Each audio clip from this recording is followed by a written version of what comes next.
The Big One, malapit na raw mangyari? Ano nga ba ang The Big One at bakit kailangan nating maghanda sa nalalapit na sakunang ito? Hello mga boss, welcome sa channel na to. Para sa bidyong ito, pag-uusapan natin yung sinasabing The Big One o yung sobrang lakas na lindol na posibleng mangyari sa atin dito sa Pilipinas. Ang rami kasing lindol na nangyari nitong mga nakaraang araw at ang lalakas pa. Kaya halina't samahan nyo kung alamin bakit nga ba nangyayari ang mga lindol na to at kung dapat ba tayong mabahala dito.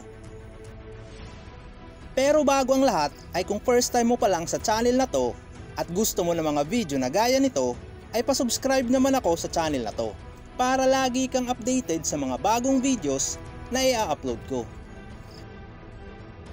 33 years ago ay nangyari sa bansa natin ang pinakamalakas at pinakamapaminsalang lindol na umabot sa 7.9 magnitude. At ang sentro nga ng lindol na to ay ang siyudad ng Baguio na kumitil ng higit sa 1,600 tao.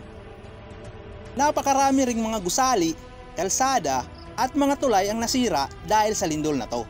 Kaya hindi natin maiiwasan na mabahala na baka nga maulit ang pangyayaring ito dahil sa sunod-sunod na mga lindol na nangyayari sa bansa natin. Pero bakit nga ba madalas tayong lindolin?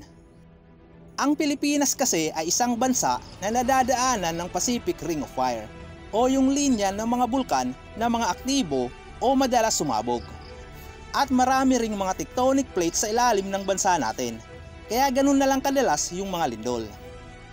At isa nga sa pinakamalakas na lindol na inaasahan ng mga eksperto na tumama sa bansa natin ay yung tinatawag na The Big One, kung saan ay pag gumalaw nga yung West Valley Fault o yung crack sa ilalim ng lupa sa Greater Metro Manila na may haba na 100 kilometro ay tsak na magkakaroon nga ng isang malakas na lindol. At ayon pa nga sa mga pagsusuri at mga eksperto ay gumagalaw nga yung fault line na ito kada ika-400 taon. At yung huling galaw nga nito ay nangyari pa noong 1600s. Kaya anumang oras ay pwede na ulit itong gumalaw at magsanhi ng isang malakas na lindol na pwedeng ikamatay ng libu-libong mga tao at makawasak ng napakaraming gusali, kalsada at mga tulay. Inaasahan kasi na aabot sa 7.2 magnitude o mas malakas pa dito ang lindol na magagawa pag gumalaw nga yung fault line sa West Valley Fault. At hindi lang yung mga taga Metro Manila ang maapektuhan ng malakas na lindol na to. Apektado rin ang buong Central Luzon at Southern Tagalog. Inaasahan rin na magdadala ito ng tsunami at landslides sa mga nasa tabing dagat at bukid. Bukod pa sa mga buhay na maaaring mawala at mga bahay na masisira dahil sa lindol, ay tsak na babagsak rin ang ekonomiya ng ating bansa. Dahil maraming kalsada ang hindi madadaanan para magpasok at labas ng mga produkto at tulong sa mga masasalanta ng lindol.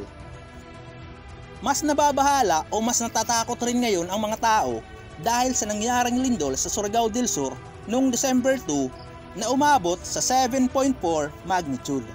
Nakita kasi nila kung gaano kalakas ang isang 7.4 magnitude na lindol at sinundan pa ito ng iba pang mga lindol sa Mindanao at sa Metro Manila.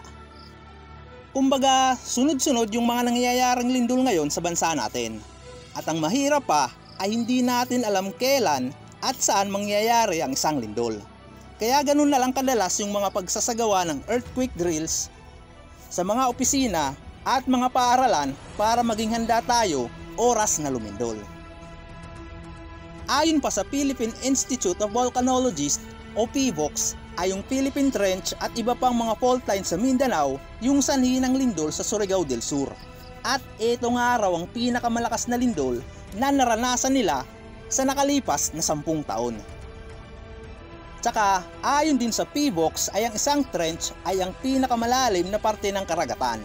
At ang fault line naman ay yung sira o crack sa ilalim ng lupa na siyang gumagalaw pag hindi na niya nakakayanan yung stress o pressure sa ilalim ng lupa. At meron nga raw 175 na mga fault lines o segments ang bansa natin. At maliban sa Philippine Trench ay meron pang ibang mga trench sa bansa natin. At eto nga ay ang Manila Trench, Sulu Trench, Negros Trench at Cotabato Trench. Maliban dito ay marami rin tayong mga aktibong bulkan na pwede ring magsanhi ng malalakas na lindol. Kaya hindi talaga natin maiiwasan ang mga lindol na to. Hindi man natin alam kung kailan nga mangyayari ang sinasabing the big one o yung pinakamalakas na lindol na pwedeng tumama sa bansa natin na ito, ay alam naman natin na hindi tayo pababayaan ng Diyos. Kaya maliban sa pagiging laging handa, ay lagi rin tayong magdasal. Dahil hindi naman natin maiiwasan ang mga ganitong kalamidad.